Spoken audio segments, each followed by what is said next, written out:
Hello, welcome to Lemon Studios, where we talk anything and everything entertainment. I'm, of course, the Lemon himself, Zeke Lamone, and this is my review for Challengers. But before we get into that, let's get the house clean out of the way, shall we? I'm going to leave a like, comment below, let me know your thoughts on Challengers, and of course, hit that subscribe button as it helps me grow into my YouTube career. I would greatly appreciate it. Now, let's get into the review for Challengers. That stars Zendaya, Josh O'Connor, and Michael Fast as the three leads of this movie who really carry this movie all the way through. One thing that really stands out into this movie is the structure of it. Now, I will say this is going to be a great theater movie because you're forced to pay attention.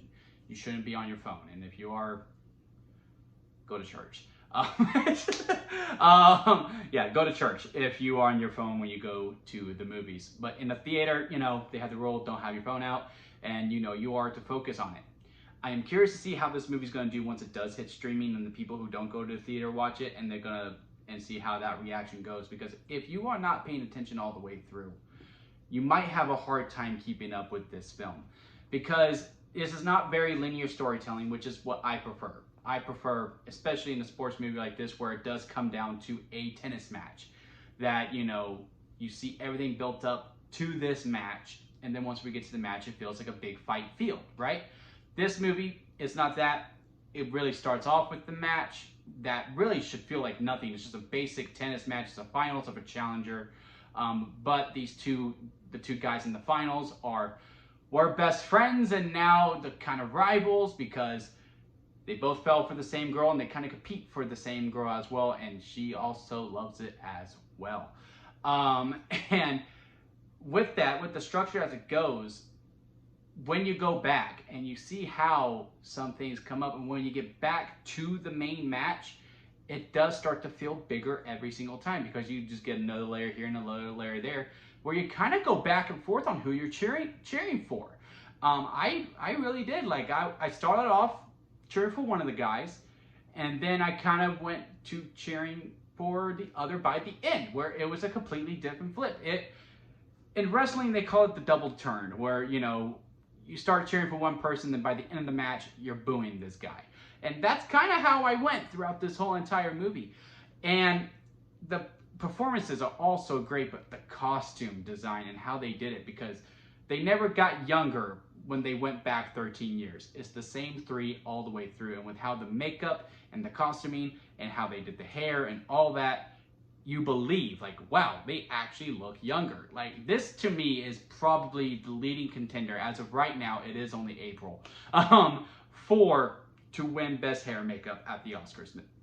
Excuse me, hair and makeup at the Oscars next year. It is just extremely that good, and I am very curious to see if anything can top it moving forward. I'm actually going to keep my eye out for it.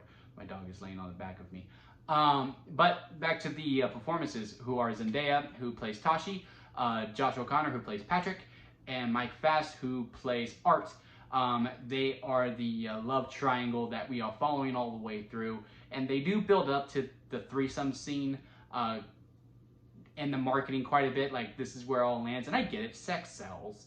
And sex is a component in this movie, but it's not the driving force of this film as well. And I do think a lot of people are going to be very disappointed in this film, because they're going to think it is kind of a sexy flick, and it really isn't. It truly is not. Again, there are sexual aspects in the film, but again, it is not the main driving force of it. Quite frankly, out of the 2 hour and 20 or 30 minute runtime of this movie, it's probably 5 minutes, to be completely honest with you. But the dynamic and the chemistry between all three of them are very, very good. Each dynamic is a little bit different. How Zendaya and Patrick act is different from how Art and Zendaya act.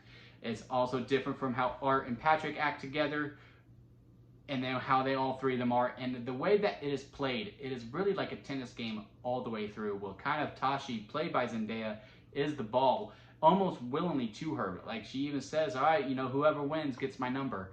And that's really what they're all just driving for. It's victory, no matter what, at any aspect of it, that they only want to win. And they make a note of it all the way throughout the whole entire flick. And it is almost like a way with these three, with how each of them push each other. It's like both in the best ways and also in the worst ways, where you're at the point where you're like, you know, maybe they should have never met each other. But they probably wouldn't have been as successful if they didn't meet each other. It's a real catch-22 with how the dynamics of these characters are. And it does create great drama and very, very good storytelling all the way through. This also has a great trope of what is the Chekhov gun, which is a trope in movies where, you know, if you see a gun early in the movie, the gun has to go off at the end of the movie. And the way that they use it in here is absolutely stunning. Like, I almost stood up and cheered with the way, but I didn't because, you know, it was a drama, first off, and second, that would have been weird. But I was very impressed with how they used it in this flick. That I was like, they're gonna use that in film schools. It was so good to me. I have a lot of praise for this movie. The only problems that I have with it comes within the soundtrack of it, and that is that, you know, it's very upbeat and poppy type, if you will. And, you know, they use it throughout the tennis matches too, which there's a lot of tennis in this movie as well. And each one is played differently as well, is shot differently as well, and it makes for engaging tennis scenes throughout the whole entire movie. And I'm not even the biggest tennis guy, but I was engaged through all the tennis matches in this movie. And the music does help within that. The thing is, they also use it for the arguments and the conversations and the competing that they do within this movie as well. They play it, you know, within 13 years back, and the boys are competing for Tachi's attention, right? And you see them talking and going back and forth, you know, trying to outwit her like a tennis match. And the thing is that the music is so loud and so just in your face, is that sometimes it was really hard to hear the dialogue. It was also that way with the arguments too, because these performers are performing their asses off to the point where you're forgetting that you're watching a movie to a degree. And also with how the camera is placed too, because if you're at a tennis match, from what I understand, and also within this movie, when the ball is hit, you follow the ball, right? You go back and forth like I'm doing with my head. They also do that with the camera too, where one character makes their argument and makes their point, and then the camera pans to them, and then that person makes the argument, and it's also like watching a tennis match, and the music is playing. But the problem is, again, that sometimes the music didn't fit with the argument as well. You know, you probably would have liked some strings within the soundtrack, but also you just can't hear them. Like, if I was able to hear the dialogue, like, ooh, that was a good point, ooh, and I could be like, 15 love Tachi in my head or something like that, but I couldn't, because I was like, wait, what did she say? God dang, can you turn down the music a little bit? That's really the only problem with this flick that I see. Otherwise, I see this as a great time at the theater.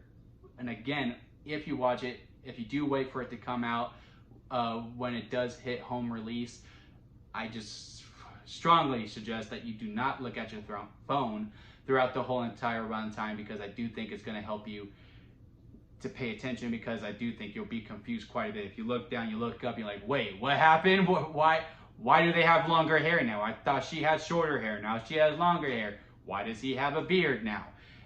So yeah, just pay attention throughout the movie. The music is going to be a little jarring on you, but the performances and the direction from Luca and the editing carries this movie to a whole other level, that this is a freshly squeezed lemonade to me, which is the second highest rating. It goes sour lemon, expired store-bought lemonade, lemonade, freshly squeezed lemonade, and strawberry lemonade. Lemonade is at the very top, because that is the best kind of lemonade, which it would have been if it wasn't for the damn music. But again, I do highly recommend this movie. Go out to the theater to go see it. But if you're not that type of person, once it hits home release, watch it. But again, just make sure the damn phone is off. And until next time, guys, I'll see you here at Lemon Studios.